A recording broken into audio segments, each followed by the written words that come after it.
Hello, everyone, and welcome back. Mark Truss from Wunderman Thompson, and I'm Belle Frank from VML Y&R. here we are in Module 4 to talk about the big idea. So let me first put this on screen show, and then I will figure out how to share my screen from there. Okay, so hopefully you can all see that well. So this lecture is what is the big idea? And I love this quote that Belle found. Get the big idea and all else follows from that. And you're going to hear that theme a few times in this course. So just as we level set with all of these, just a reminder of what this certificate is all about. And I'm going to move my camera a little bit. It's about applying a consumer-centric approach based on very specific business goals and objectives and marketing plans, getting to an actionable insight that you can then integrate into the creative process, evaluating your media choices, and then understanding how effective or not your campaign was. As you know, Informing Creative Development builds on what you learned in the Foundations course. It also builds on some of the other electives that you may or may not have taken so far. And for this course particularly, what you'll walk away with is the ability to justify the role of research throughout the creative development process, recommend research approaches to people in your organization, design the right research plan, integrate the insights into an impactful creative brief, which, as we said, is kind of the key document in this whole process, recommend the appropriate methodologies, and lead effective conversations with the key stakeholders in the industry. So as you've seen, right, we are here in Module 4. So we've already talked about an introduction. We've talked about how people make decisions and perceive things, how you develop a message, and more importantly, how you research messages. And now here we are on the big idea, right? And it's not by accident that this falls halfway through the course, because this is kind of the way it happens in the real world. You do all this research to get to the big idea, and then it kind of follows through the process, and you'll see that as we go. So here we are. There are 2 mini lectures in this module. The first one is this one. What is the big idea? So Belle, take it away. So thanks. I'm so happy to talk about the big idea. It's my favorite part. And let's say that I'm in the presence of giants when I talk about it, because fundamentally, all of the people who've ever contributed to the advertising business understand the importance of it. So according to David Ogilvy, and we know he's one of our geniuses, takes a big idea to get people, right? Unless you have a big idea, nobody's going to pay attention to you.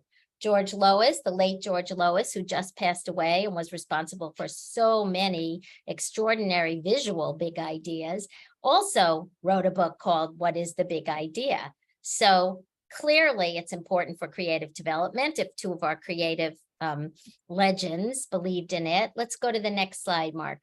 But before we talk about them, we have to first talk about brands. And this is one of my all-time favorite topics. And I think when you start out in this business, people use the word brand, and then you realize everybody defines it differently. Now, I know you had some foundations work done, and I'm hoping that somebody talked to you about the definition of brands, but this is Belle's definition of brands. So a brand is a promise of an experience that links a product to its users. They assure the customer of something consistent, quality and value, functional and or emotional, which is going to reinforce their use. And in return, a consumer will give loyalty and a price that brings reasonable return. So I'm sure you've studied in all of your marketing literature the notion that brand value can be intangible, but it is real, intangible potentially, but real, a promise of an experience. Let's go to the next slide. So think about the differences here. Think about the differences between a company, a product, and a brand. So a company, we know what they are, right? They're a business entity. They have offices and plants. They have capital resources. They add it up in order to understand how valuable they are, and they're about revenue. What's a product? A product is something you offer as a company. It's in store. It's a service that facilitates. A product is very, very functional. The product attributes are functional benefits, what the product delivers to people. The cost of goods matters, the distribution matters, the marketing matters. And the main job of a product is to do what it's supposed to do. But the brand is different. The brand promises this experience. It's all about the hearts and minds of people. People will tell you whether or not the brand is delivering. It's about the experiences, the feelings, the motivational benefits and the values. And finally, it's about future potential and price elasticity. If I could only price on the basis of my cost of goods, I wouldn't be a very good businessman. So let's think about the utility of brands to form relationships beyond their function in order to drive loyalty. And that's why we need big ideas. We need big ideas to drive brands. Okay. So let's define it. Marketers typically call a big idea something that is used to symbolize the brand for a major undertaking, an attempt to communicate the brand, product, or concept to the general public. It creates a strong message that resonates with people. So marketers, you will find, define big ideas in all of the literature. I forget how many books there were when I Googled it called Big Idea. So everybody's going to have a slightly different definition, but the role of the big idea is to create that message and resonate with people so that people understand the expectations you're trying to drive and they believe that you actually drive them. It sets their heads in the right place. Okay, let's keep going. Oh, there it is, 14,000 books when you Google Big Idea on Amazon. And Donnie Deutsch made a whole TV show by saying, I used to be in advertising and now I'm going to be the big idea guy. Like poetry, a big idea means different things to different people. So I recommend Vocabulary Day. Let's go to the next slide. At the beginning of creative development, you've got to sit down with your team and understand what it is that you're trying to do. There are lots and lots of definitions, no matter where you look in all your frameworks and in your foundation classes, but arguably, a big idea, I went away. Where'd you go? I can see you. Oh, you can? I can't see the slides.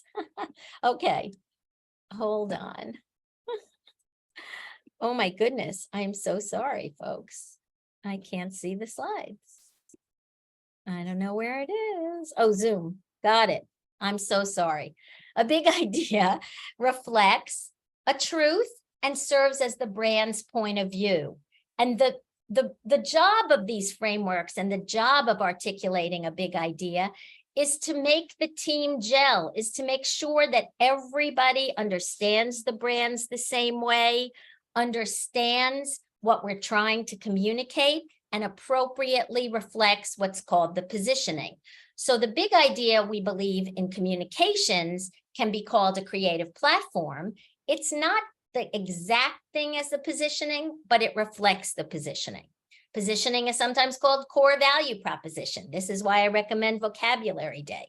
That's a simple statement that describes what it does and why it matters. So what you need to do in the beginning of your initiatives is really sit down with your team and identify what it is your brand already has and what it is you need to do for the initiative you are doing. If you are doing communications planning, creative development, you really need to understand your big idea.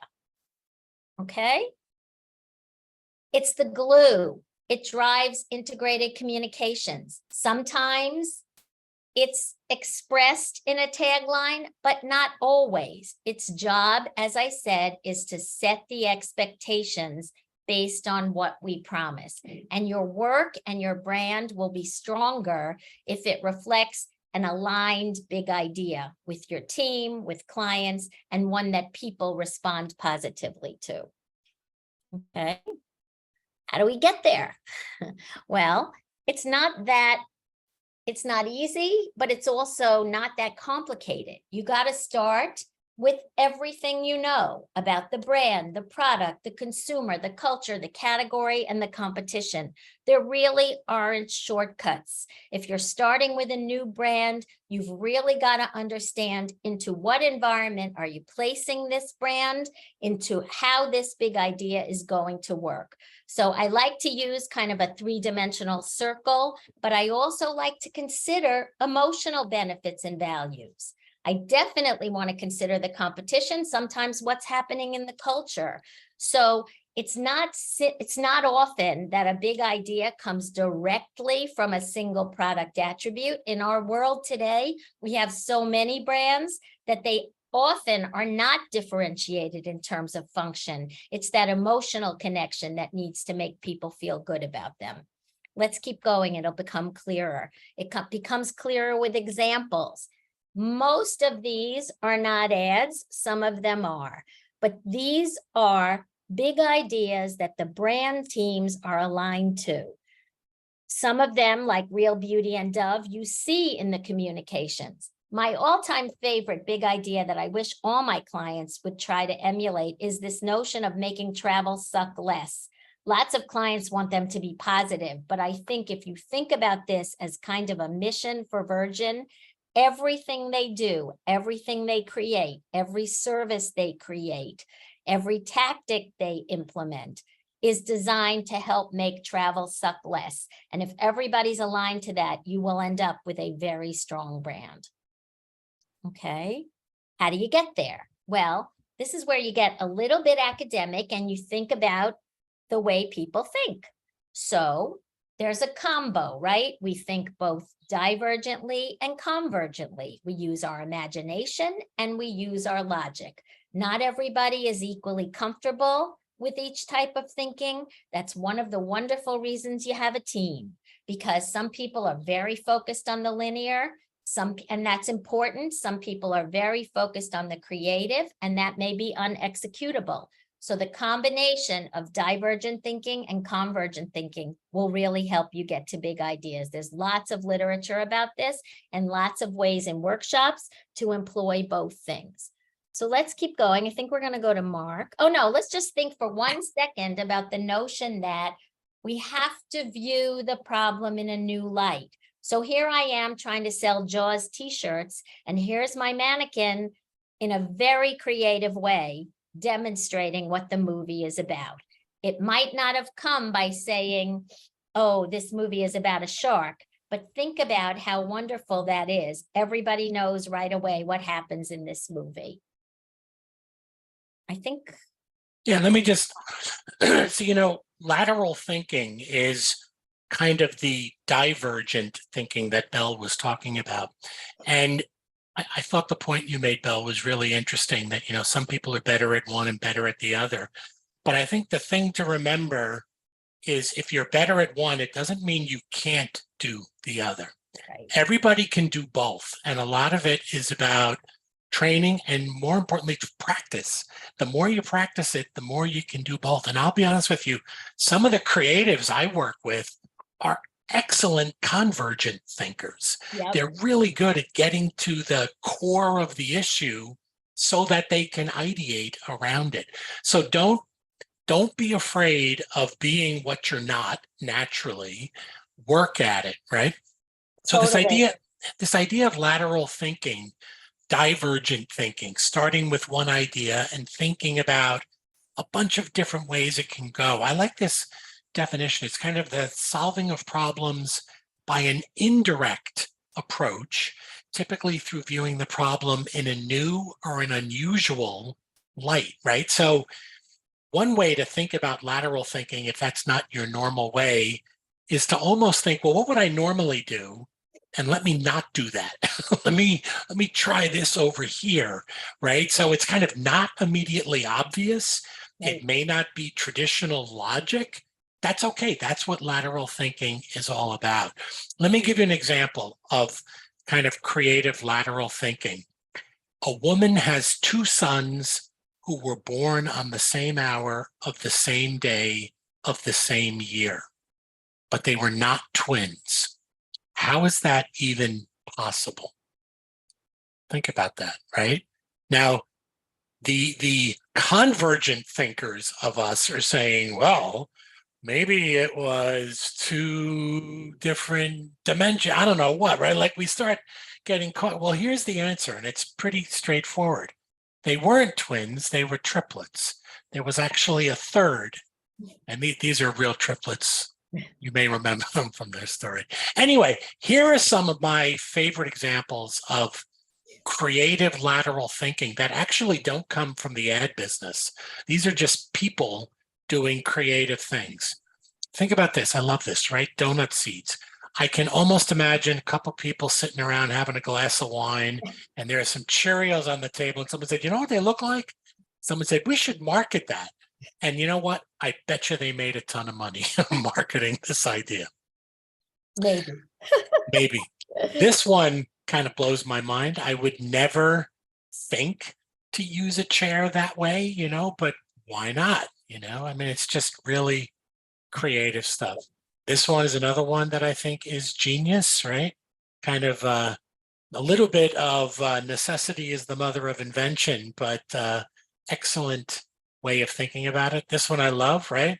We're always trying to get the key off that keychain and you can't get it off because it's too tight and you break a nail. And someone said, well, why don't we flip that? And instead of the keychain opening, the key opens.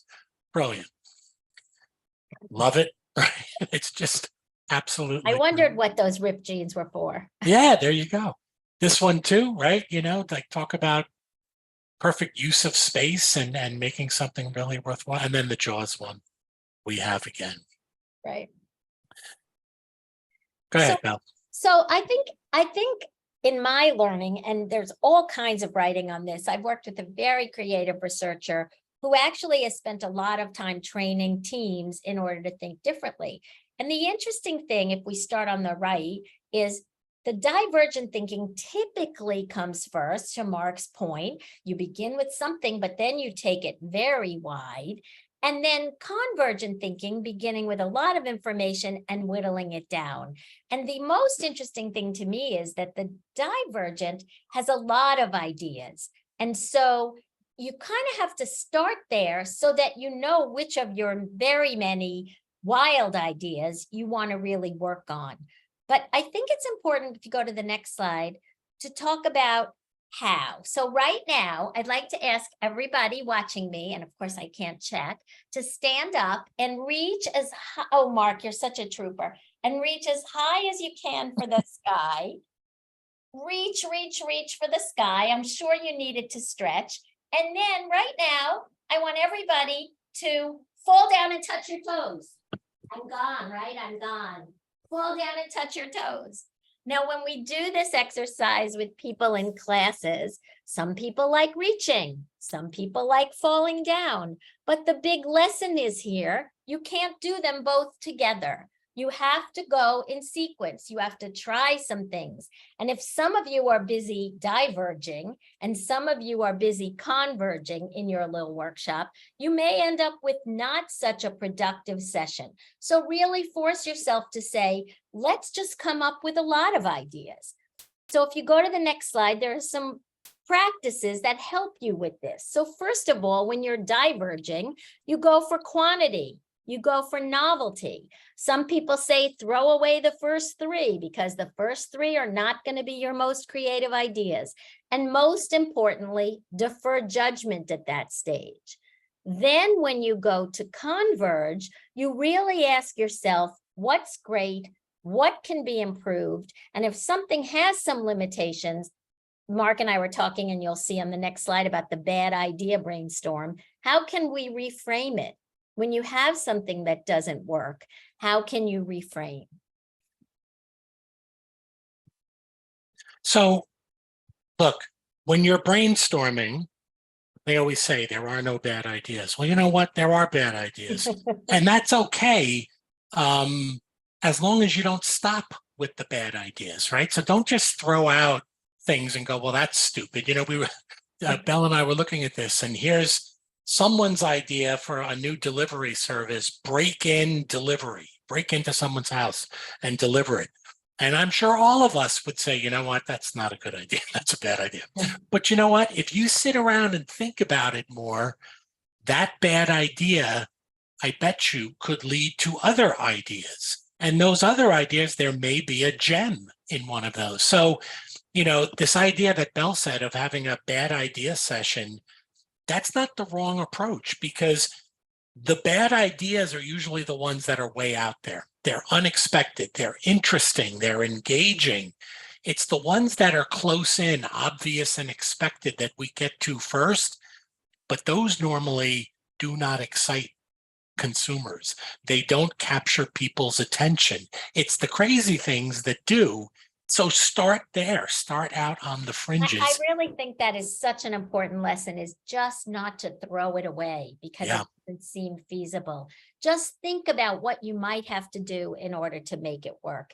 And don't do it too soon. And that's one of the lessons too of creativity. If somebody's got real heart for something, let's help that person kind of shape it to make it something that does have traction, because somebody's vision might be better than mine. And I'm sure that's the case. And just to be clear, all this big idea talk, this is way before they're even thinking about making ads.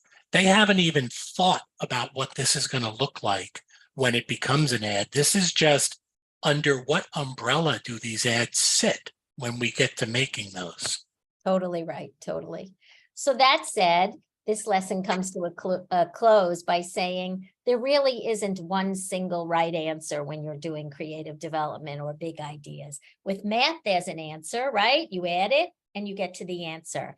But most of the questions we face in marketing are just not like that. You can't assume one idea is right and one is wrong, especially with human behavior. People remain unpredictable to us. There's ways to get better at predicting what they do, and the research lessons you'll have in this class will help you.